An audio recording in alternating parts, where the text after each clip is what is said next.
So when you're thinking about reorganizing your sales organization, the question is, do you have someone sort of close business once and move on, or do you have them close that business and then manage that relationship over the long term?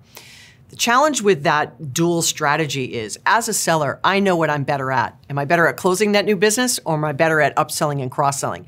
And in order to achieve quota, I'm going to focus where I have the greatest likelihood to achieve that quota and close that business. So if I'm really good at net new logos and I'm not so good at upsell and cross-sell, that's where my time is going to go. If I'm really good at upsell and cross-sell and I'm not really good at net new logos, that's where I'm going to go. Then what happens is you have customers who aren't paid attention to by those that are really good at getting net new logos, and then you have sales reps who are really good at upselling and cross-selling that aren't getting net new logos. And so that's kind of the beginning of where sales teams started to bifurcate, right? You'd have the hunters and the farmers.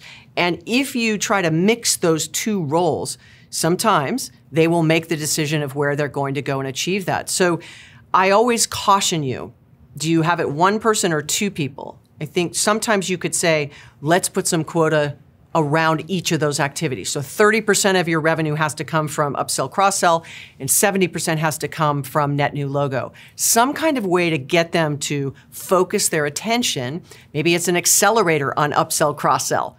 Maybe it is an accelerator on net new. And you can change them often enough so that you can make sure you're achieving your long-term growth goals as a leader and as an organization. But to just make a blanket statement that everyone actually can do both and do them both well is a mistake, full stop.